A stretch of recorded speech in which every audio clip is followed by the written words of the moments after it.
प्रिय विद्यार्थियों नमस्कार। एशियन क्लासेस के यूट्यूब चैनल में आप सभी का स्वागत है। इस चैनल के माध्यम से हम अध्ययन कर रहे हैं कक्षा 12 विषय अर्थशास्त्र। आज हमें अध्याय 12 प्रारंभ करना है, बाजार के अन्य स्वरूप। बाजार के अन्य स्वरूप अध्याय प्रारंभ करने से पहले हम पूर्ण प्रतियोगी बाजार से संबंधित एक अन्य महत्वपूर्ण प्रश्न उसकी व्याख्या कर लेते हैं। परीक्षा की दृष्टि से भी वो प्रश्न मोस्ट इम्पोर्टेंट है। प्रश्न आ सकता है कि क्या पूर्ण प्रतियोगी बाजार वास्तविक दशा है या एक काल्पनिक दशा है, अर्थात व्यवहारिक जीवन में पूर्ण प्रतियोगी बाजार पाया जाता है या नहीं पाया जाता। पूर्ण प्रतियोगी बाजार के अध्ययन के समय हमने पूर्ण प्रतियोगी बाजार की विशेषताओं का अध्ययन किया था। उन्हीं विशेषताओं के आधार पर हम यह व्याख्या कर सकते हैं कि वास्तविक जीवन में पूर्ण प्रतियोगी बाजार पाया जाता है या नहीं पाया जाता। पूर्ण प्रतियोगी बाजार की विशेषताओं में हमने लिखा था कि पूर्ण प्रतियोगी बाजार की पूर्ण जानकारी क्रेता एवं विक्रेता अर्थात दोनों पक्षों को होती है, लेकिन वास्तव में ऐसा संभव नहीं है, क्योंकि किसी भी बाजार के संबंध में पूर्ण जानकारी प्राप्त करना क्रेता या विक्रेता के लिए संभव नहीं है।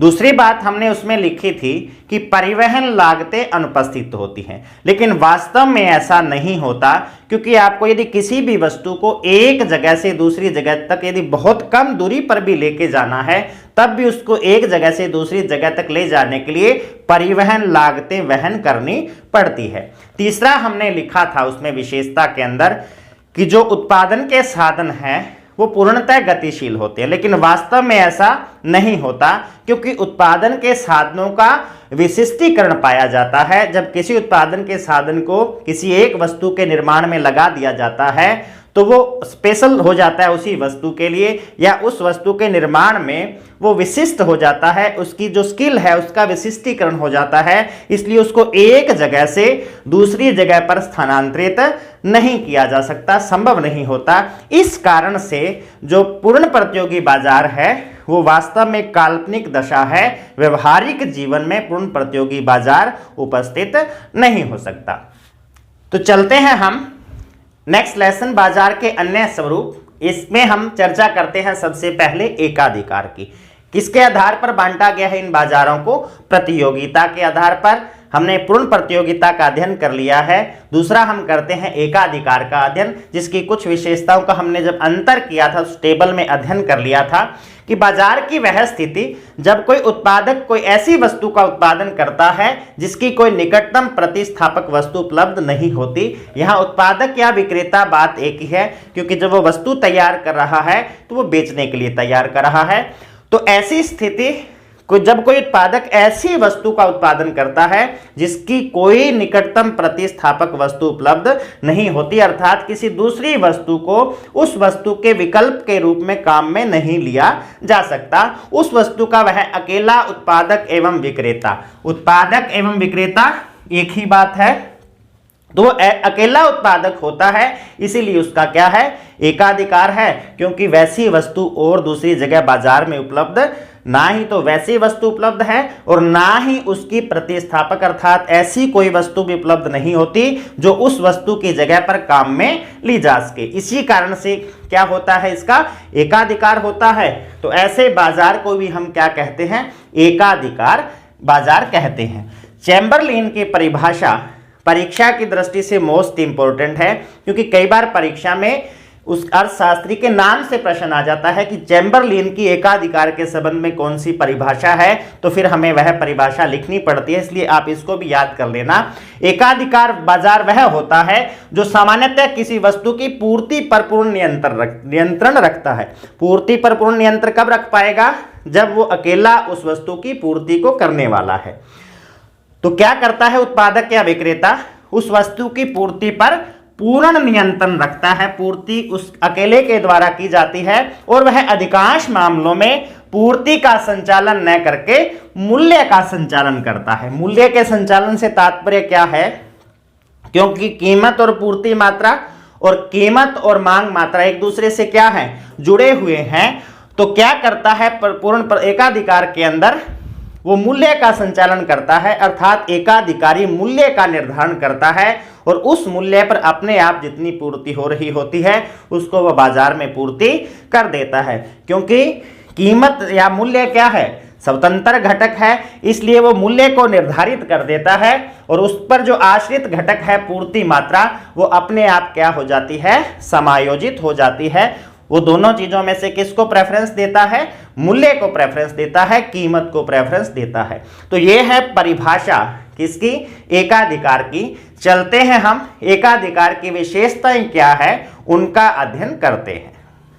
चलते हैं हम एकाधिकार की विशेषताओं का अध्ययन करते हैं कि एकाधिकार बाजार में या एकाधिकार में कौन कौन सी इसकी विशेषताएं हैं। सबसे पहले आता है केवल एक विक्रेता, उत्पादक एवं पूर्तिकर्ता। इसका हमने इसकी परिभाषा में भी अध्ययन किया है कि एकाधिकार वही है जिसमें वो एकमात्र उत्पादक या पूर्तिकर्ता उस वस्तु का होता है, उसके अलावा कोई भी दूसरा उस वस्तु का उत्पादन या पूर्ति करने वाला या विक्रेता नहीं होता।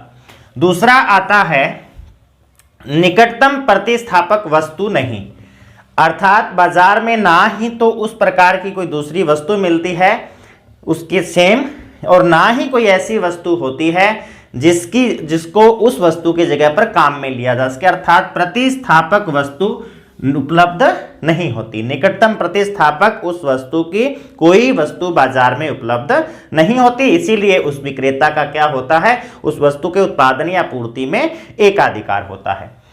नेक्स्ट चलता है इसकी इंपॉर्टेंट जो विशेषता है, फीचर है, क्या है, एकाधिकार में फर्म व उद्योग में कोई अंतर नहीं। मोस्ट इंपॉर्टेंट है ये इसकी विशेषता। अंतर क्यों नहीं है, क्योंकि फर्म ही अपने आप में उद्योग होती है। क्योंकि उद्योग की जब हमने व्याख्या की थी, हमने चर्चा की थी, उद्योग क्या है, एक जैसी विभिन्न प्रकार की फर्मों को मिलाकर क्या बनता है, उद्योग बनता है। चूंकि उसमें फर्म ही एक है एकाधिकार में, तो वही फर्म क्या हो जाएगी, अपने आप में उद्योग हो जाएगी। तो एकाधिकार में फर्म एवं उद्योग में कोई अंतर नहीं होता, क्योंकि फर्म ही उद्योग है और उद्योग ही फर्म है।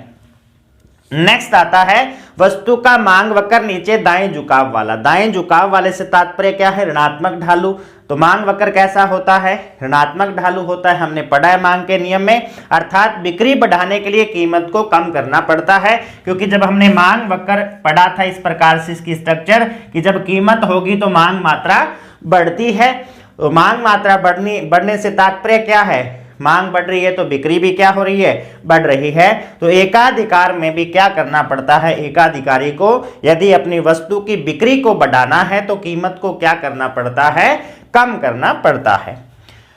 नेक्स्ट आता है कीमत एवं पूर्ति मात्रा दोनों में से कोई एक निर्धारित कर सकता है। अभी हमने चर्चा की थी कि एकाधिकार के अंदर या तो वो उत्पादक या विक्रेता पूर्ति मात्रा को निर्धारित कर सकता है, और या किसको निर्धारित कर सकता है, मूल्य या कीमत को। लेकिन सामान्यतः वो क्या करता है, मूल्य का संचालन करता है, मूल्य को निर्धारित करता है, कीमत को निर्धारित करता है।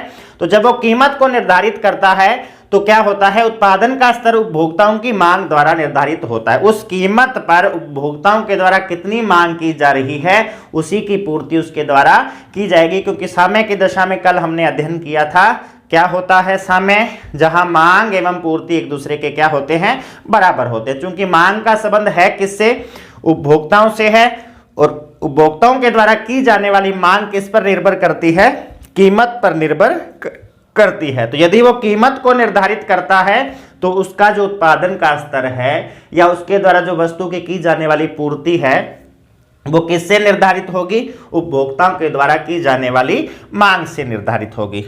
नेक्स्ट आता है उद्देश्य अधिकतम लाभ कमाना। तो एकाधिकार जो बाजार है, चूंकि उसमें एक अकेला विक्रेता होता है, एक ही व्यक्ति वस्तु का उत्पादक होता है, उसका प्रमुख उद्देश्य क्या होता है, लाभ कमाना होता है। एकमात्र उद्देश्य कि अधिकतम लाभ किस प्रकार से कमाया जा सकता है, इसी को ध्यान में रखते हुए उसके द्वारा उत्पादन या उस वस्तु की पूर्ति की जाती है। नेक्स्ट आता है उद्योग में प्रवेश के लिए बड़ी रुकावटें या अवरोध। हमने पूर्ण प्रतियोगिता में पढ़ा था कि इसके अंदर फर्मों का प्रवेश या बहिर्गमन क्या होता है, स्वतंत्र होता है। लेकिन एकाधिकार में फर्मों के प्रवेश पे इस उद्योग में रुकावटें या अवरोध होती हैं कि ताकि कोई भी फर्म दूसरी फर्म इस उद्योग में प्रवेश ना कर पाए। क्योंकि जैसे ही फर्मों की संख्या एक से अधिक हो जाएगी तो एकाधिकार क्या हो जाएगा, खत्म हो जाएगा, क्योंकि एकाधिकार तभी है जब एकमात्र विक्रेता या उत्पादक है। तो इस उद्योग में फर्मों के प्रवेश के लिए विभिन्न प्रकार की रुकावटें या बाधाएं या तो होती हैं और या पैदा की जाती है, ताकि दूसरा कोई भी उत्पादक उस बाजार में प्रवेश या उस उत्पादन के क्षेत्र में प्रवेश ना कर पाए। ये बाधाएं कृत्रिम हो सकती है, अर्थात पहले वाले एकाधिकारी के द्वारा उत्पन्न की जा सकती है। किसी भी प्रकार की रुकावट अपने उसको कह सकते हैं। संस्थागत हो सकती है, संस्थागत में उसकी स्थापना से लेकर हो सकती है या उसको चलाने से लेकर हो सकती है। तो ऐसी कोई भी जो संस्थागत होती है समस्या, उसको हम क्या कहते हैं, संस्थागत समस्या, कि उसके सेटअप को लगाने से संबंधित या उसकी प्रारंभ करने की प्रक्रिया से संबंधित कह लो, या उसकी नीतियों से संबंधित, ये सारी की सारी कैसी समस्याएं हैं, संस्थागत हो सकती हैं। और तीसरा आता है आर्थिक समस्या। ये भी एक बहुत बड़ी समस्या है, क्योंकि जब एकाधिकार की बात करते हैं तो एकाधिकार की स्थापना के लिए क्या करना पड़ता है, बहुत बड़ी मात्रा में वित्तीय साधनों की आवश्यकता होती है, धन की आवश्यकता होती है, पैसे की आवश्यकता होती है। तो इससे संबंधित भी जो समस्याएं हैं वो क्या कहलाती हैं, आर्थिक समस्याएं कहलाती है। तो यदि आपको एकाधिकारी के बराबर किसी दूसरे को सेटअप स्थापित करना है, या एकाधिकारी बाजार में प्रवेश करना है, या एकाधिकारी उत्पादन में प्रवेश करना है, तो उसको बहुत अधिक मात्रा में आर्थिक संसाधनों की जरूरत पड़ेगी। तो इसलिए प्रत्येक जो नया उत्पादक है वो इतनी बड़ी मात्रा में उस सेटअप की स्थापना के लिए आर्थिक साधन जुटाने में सक्षम नहीं होता। तो इस प्रकार की समस्याएं क्या होती है, आर्थिक समस्याएं होती हैं। तो ये थी एकाधिकार बाजार की परिभाषा और इसकी विशेषताएं। आज की क्लास में बस इतना ही, बाकी हम नेक्स्ट क्लास में करेंगे। धन्यवाद।